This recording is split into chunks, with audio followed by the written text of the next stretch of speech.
Hello everyone, Prowl here, and I'm here to tell you exactly what the Paragon system is and give you an in-depth guide into how the Paragon board works, as well as some tips and tricks to help you with planning your Paragon board for your class. I've broken this video up into sections to make everything easier to follow and understand, as well as make it easier for you to come back later and find specific information. If you enjoy these types of videos, please drop a like on the video, subscribe to the channel, and comment for me down below what your thoughts of the Paragon board are so far. I am a full-time content creator, and together you can help me grow our channel here into something awesome. So first, what is the Paragon system? Well, Paragon is a post-level 50 power builder for your class. After level 50, you stop earning skill points and start earning 4 Paragon points per level that you spend on the Paragon boards. These points are spent charting a path across these boards in search of a variety of special nodes that will give your class powerful boosts to stats and skills, all in pursuit of making your skills more powerful. The board consists of 5 different nodes. First, your normal node, which will simply give a +5 to one of the 4 main stats in the game, being strength, intelligence, willpower, or dexterity. These nodes are basically just there to offer you a path to traverse to the more important nodes, but they do serve some level of importance. Different classes get different bonuses based on these stats. I'll drop a link to a good resource for this and many other things Diablo IV from Maxroll down in the description below. Since this is how stats work, you should have an order in which you prioritize getting these stats, and a combination of that order, plus you're traveling the shortest path you can around the board, should dictate some of your decisions on the board. For example, when I'm building my Necromancer board, I get practically no value from strength, so whenever I can, I will avoid going over a strength node. On the other hand though, I know I want willpower the most for my build because I'm doing overpower, and willpower gives me more overpower damage. So if I have a decision between willpower and anything else, pathing distance being the same, I'm going to take the willpower. Now these next two, I want to cover them together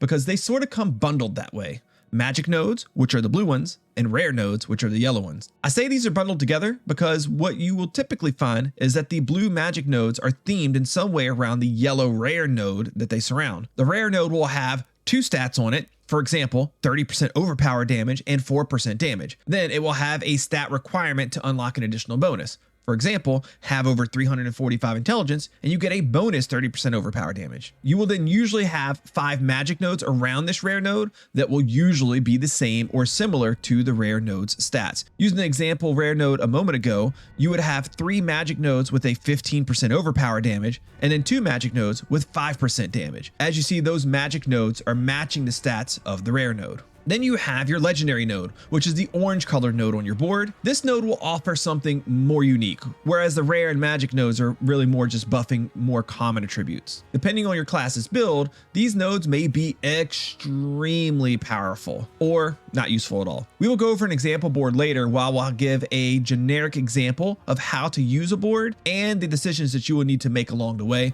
so make sure you stay tuned till the end. Lastly, you will have a glyph node or glyph slot. This is where you will insert a magic or rare glyph into your board. Glyphs probably deserve their own video, but to keep it simple, you will find these magic and rare glyphs throughout gameplay once you get into nightmare difficulty. These glyphs on the high end will have game-changing levels of power on them when matched properly with your build. Once you find a glyph, you can insert it into the glyph node of your Paragon board. You can level your glyphs up in nightmare dungeons, increasing their bonuses they give to both you and the range in which they give bonus to other nodes on your board. You will have some very important decisions to make here though if you really want to get the most out of your Paragon board, which I will touch on towards the end as well. So now that you know what everything on the board is, how exactly does the board work in practice? Well, everyone starts on a starter board exactly like this one. Like I mentioned before, you will create a path across the board, or in the case of the starter board, you'll go to the glyph slot, look at your glyph requirements, and it may tell you that you need to get a minimum of some stat within the glyph's radius to get a bonus effect, such as this one right here, which has a requirement of 40 intelligence within the highlighted radius of the glyph. You'll see on screen here where I've highlighted all of the intelligence normal nodes that are within range. You'll at least need to get these to add up to 40 before you get that glyph's bonus. Now, your glyph won't start out at this maximum radius though. You'll have to level the glyph up to level 15 first. Then after adding the glyph, you'll chart a path up and out to your board's gate. The gate is where you can then connect to another board. Again, decisions will need to be made here that we aren't quite ready to point out yet, so bear with me. So now you're going to select your next Paragon board. All of the boards are available for you to select from the very beginning.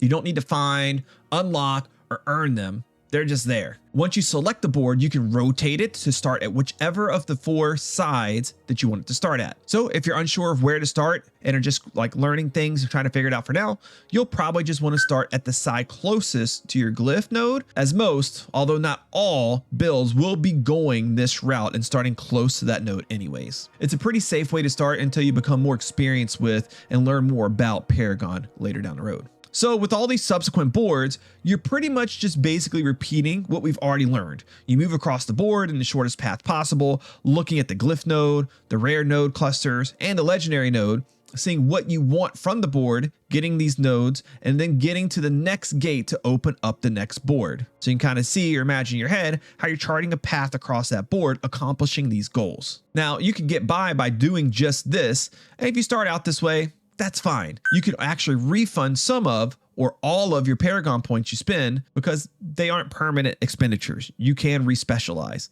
And this will be important because unless you spend hours upon hours planning the Paragon board, watching videos and reading articles trying to figure out all of the best Paragon strategies, you will likely end up starting out with a pretty inefficient set of boards. Or maybe just follow a build guide step by step, to which point you don't really need to know anything anyways. You're just kind of blindly following whatever you've been told. But that's not the way I like to play the game. I like having agency over my character and make my own decisions. But you do want to make informed decisions that come from YouTube tutorials like this, from build guides and more. But to make those decisions, you need to know what goes into that decision making. Now is where things get a bit more complicated. And I'm going to set you on the right path here, so you know the right things to look for in build videos, Paragon board explainers, live streams, and more. You have several things to make decisions on. Let me list them out for you here. Number 1, which boards benefit your class's build? Number 2, which rare node clusters benefit your class's build on those boards? Number 3, what are the stat requirements of those rare nodes? Number 4,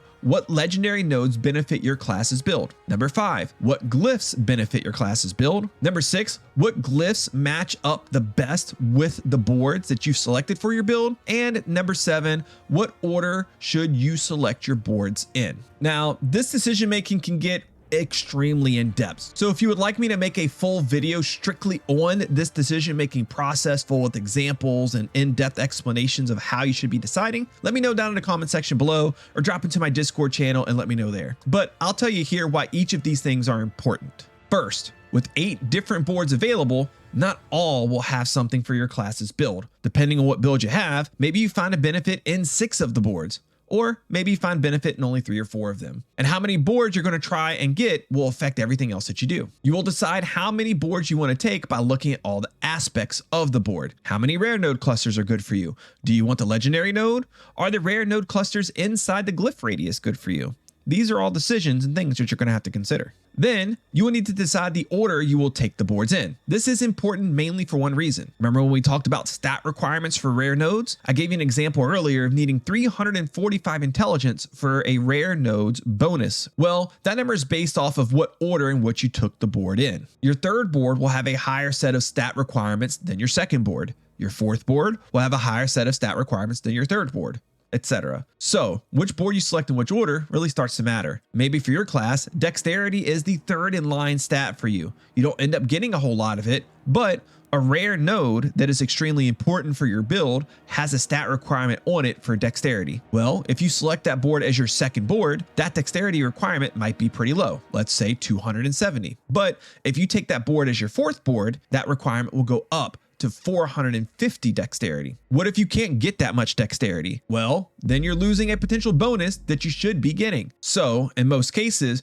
you'll already want to know which rare nodes on which board you want. Put your third stat requirement boards earlier on. So again, going back to that example, if you have a rare node that requires dexterity and dexterity is not a main or priority stat for you, take that board as maybe your second board. Then your later boards, your third board, your fourth board, your fifth board, however many it is, those should have rare nodes that require your main stat. If your main stat is intelligence, then if you're taking 5 boards, your fifth board should really probably only have rare nodes that have intelligence as a requirement on them, because those might be the only ones that you actually get that high of an intelligence to be able to use those bonuses. I should also note that when these nodes say you need to get a certain certain amount of a stat, it's the total of that stat that you have across your whole character. It's not only looking at how much of that stat are you getting on the Paragon board. That's one thing that confused me at first. It's actually what's the total amount of that stat that you get. Your character naturally starts with those stats. You gain those stats as you level up. You get those stats from the Paragon board,